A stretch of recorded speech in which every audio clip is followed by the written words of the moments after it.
se hoje, nós, adultas, vindo dessa criação de ser perfeita, como que a gente vai tender a se comportar nas situações onde a gente não tem domínio? Pensem um pouquinho, vocês vão fazer algo que é diferente. Vão fazer algo que vocês não estão acostumados a fazer. Algo que é desafiador.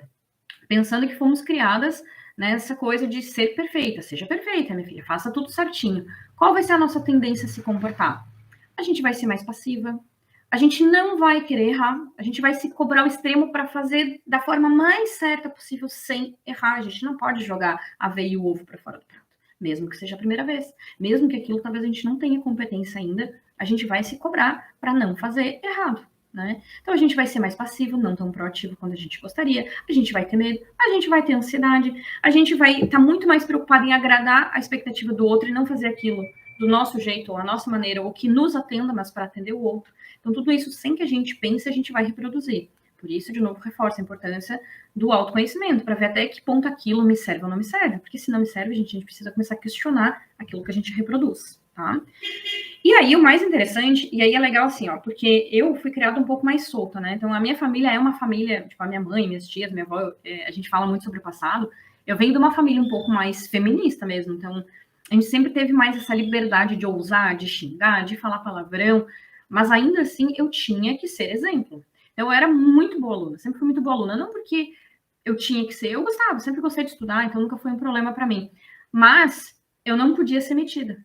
E aí, de novo, olha a ambiguidade, que ponto nos leva, né? Porque se eu sou boa e sou perfeita, eu provoco mal porque eu sou metida. Olha só a loucura que é na cabeça de uma criança, né? Das meninas. E adulta, a gente cresce com isso, a gente continua reproduzindo. Então, eu tenho que ser perfeita, maravilhosa, mas eu não posso ser tão perfeita e tão maravilhosa, senão eu tiro o lugar do outro. Então, eu tenho que me encolher. Aí a gente vai, luta, luta, luta, daqui a pouco a gente se encolhe, se encolhe, se encolhe. Normalmente, esse é o movimento que eu vejo no consultório. E aí, tudo isso é permeado por um monte de dificuldades emocionais. Porque quando eu tô na luta, eu tô empolgada, eu tô feliz, daqui a pouco vem a culpa. Porque tá errado, porque eu não posso fazer isso. Ou se eu erro, já vem assim, fracassei. Tá tudo errado, eu não atendi a expectativa. Se o outro me olha e me chama de metido, ou diz que eu tô fazendo o que eu não deveria fazer, ou me mostra um ponto errado, pronto, eu abandono tudo. Então é uma luta gigantesca, uma luta interna nossa pra gente conseguir manter o processo, manter a consistência. Então, quando vocês se propuserem a fazer algo e não conseguirem até o fim, não se culpem. Vocês só foram treinadas a não fazer isso.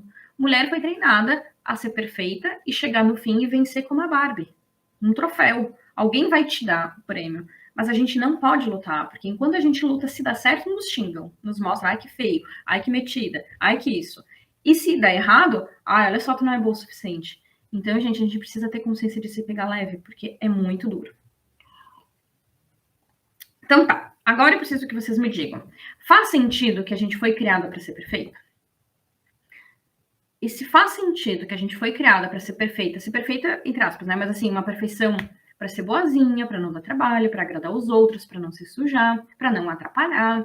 Se a gente foi criada para ser perfeita, vocês concordam comigo que a perfeição que a gente aprendeu a executar para agradar os outros não te leva ao resultado profissional que a gente busca? Porque se lá no início eu alinhei com vocês o que precisamos fazer para a empresa ser bem-sucedida, ou um negócio nosso ser bem-sucedido, para que a gente ganhe bem, a gente precisa se posicionar, a gente precisa direcionar pessoas, a gente precisa corrigir pessoas, ou seja, eu preciso estar à frente. E se eu estou à frente, as pessoas me questionam o tempo inteiro se aquilo está certo ou não. Normalmente, pessoas não gostam de ver mulheres tomando decisões. E aí eu falo isso por experiência própria, não vou ser hipócrita, existe machismo, inclusive dentro da empresa. Eu já tive funcionário que eu tinha que mandar o James falar as coisas para ele, porque ele não aceitava que eu falasse. Olha só. Então, é claro que uma mulher na frente, tocando o seu negócio, ela vai ser questionada por cliente, ela vai ser questionada por funcionário. E não só funcionários homens, né? Mas funcionárias mulheres também. Mas será que é isso mesmo? Mas será que tem que ser assim? Ou mais ainda, se eu corrijo algo, as pessoas não gostam de ser corrigidas. Então eu tenho que bancar essa posição. Ai, mas tu é malvada. Ai, mas tu é durona. Ai, mas que feio, tu não é boazinha. Aí cai de novo lá naquele negócio. A gente não foi criado para ocupar esse lugar. A gente foi criado para agradar. Aí eu preciso pensar, eu preciso ser estratégica, eu preciso criar bons planos. Mas se dá certo, vão me criticar porque eu sou metida? Vão me criticar porque eu acho que eu sou boazona, tem que ser sempre do teu jeito? Entende? Então a gente precisa escolher um caminho, porque o que a gente foi ensinado para fazer não vai dar certo na empresa. Não vai dar certo. Vocês concordam que não vai dar certo? E aí vamos voltar lá à frase, né, que eu li na camiseta, que eu achei legal. Só vive o propósito, aquela missão de vida, aquele brilho no olho de fazer o que ama, meu Deus, é isso que eu queria fazer. Só vive essa parte glamourosa quem suporta o processo. E o processo é isso. Toda essa dificuldade que a gente vivencia, de ter que errar, de ter que persistir no erro, de ter que ouvir um monte de cobrança, de se sentir culpado o tempo inteiro, de se questionar se tá certo, de ficar enfim, caos, né? Vida feminina é esse caos. Se para eu viver a parte boa, eu preciso vivenciar todo o processo, significa que eu não posso desistir. Eu preciso executar até o fim. E executar até o fim significa que eu vou errar muito mais vezes do que acertar. Eu só vou acertar no fim. Eu não vou acertar no início. Então, para eu seguir o processo, eu preciso suportar o erro. E aí entra outro ponto muito importante. Por exemplo, a Liz está fazendo panqueca comigo, amassando a banana, fazendo uma panquequinha. Se a Liz derrama a banana, derrama a aveia, derrama o ovo, ela errou? Pode ser que ela tenha errado, pode ser que, né, tenha saído fora ali digamos assim, do esperado dela. Contudo, ela não tem competência ainda. Se a gente pensar em funcionários nossos, muitas vezes eles não têm competência. Ou mais ainda, às vezes a gente se propõe a fazer algo, a gente ainda não tem competência. A gente vai errar. Como que a Liz vai acertar a bater um ovo e uma aveia junto sem derramar? Como que vocês acham? Ela vai acordar um dia e vai dizer, pronto, agora estou pronta, hoje eu senti que eu acordei pronta, agora eu vou bater o ovo e vai dar tudo certo. É assim que funciona? Como que a Liz vai bater o ovo com a aveia e com a bananinha sem errar?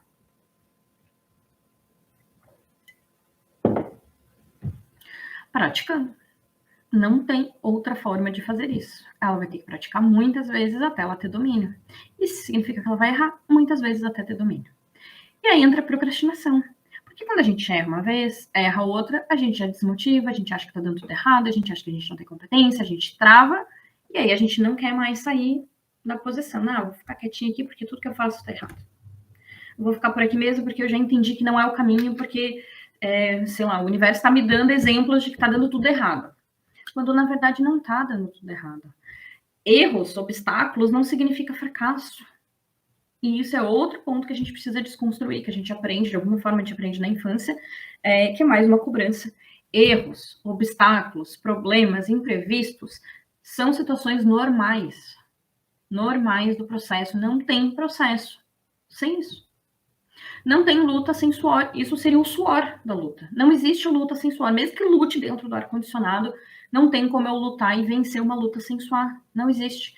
Não tem como eu fazer algo e não dar nenhum erro. Não existe isso. Isso está na nossa cabeça de, sei lá, de ser perfeita de Barbie. Não existe. Não existe. Faz sentido? Eu tô sendo muito dura. Porque racionalmente a gente sabe que não existe. Mas quando a gente entra na cena, a gente quer que seja assim. Essa coisa utópica, né? E aí, então, a gente tá fazendo errado, a gente desistiu, procrastinou, enfim, não posso errar, se eu tô errando é porque eu sou incompetente. Se eu sou incompetente, eu preciso desistir e achar outra coisa que seja da minha competência, porque eu já vi que isso eu não sou boa. Aí a gente desiste disso e vai para outro projeto. Aí a gente tenta, começa a dar errado, começa a vir a pressão, tá errado de novo, não dá certo, não é isso aqui, não é ainda. Eu preciso achar o meu propósito, eu preciso sair procurando o meu propósito, porque quando eu encontrar o meu propósito, com certeza vai ser lindo, eu vou simplesmente acordar e tudo vai dar certo. Não, para de ser louca, igual a Márcia Sensitiva, eu amo aquela mulher. Para de ser louca. Não é o propósito, ele não está escondido te esperando ser encontrado. O propósito é aquilo que faz sentido para ti e que muda ao longo da vida. Muitas vezes muda e tá tudo bem. E de novo volta a frase, é a maravilhosa frase. Só vive o propósito quem suporta o processo. Ou seja, depois de tentar muito, é que eu vou sentir prazer no final, porque aí eu conquistei. O propósito pode ser a nossa grande conquista. Agora eu estou conseguindo viver o meu propósito, porque eu conquistei, eu construí. É igual um casamento. Até dar certo, dá muito trabalho. A gente pensa em desistir 85 vezes, talvez 85 milhões de vezes. Mas um relacionamento para dar certo, e a gente curtir a parte boa, é uma construção. E aí eu pergunto para vocês, quanto tempo do dia a dia de vocês constroem? Ou vocês ficam se criticando, não tá dando certo, eu vou para outra, agora vou procurar aquilo e aquilo não deu. Entende? Aí a ansiedade toma conta e tá tudo errado, e não é assim, não deveria, porque deveria ser mais fácil. Não deveria ser mais fácil. Porque a competência, o resultado positivo vai vir do processo, da consistência, da luta. Quer ver uma coisa óbvia, que é o resumo de tudo que eu tô falando, e aí eu prometo que eu termino. Óbvio.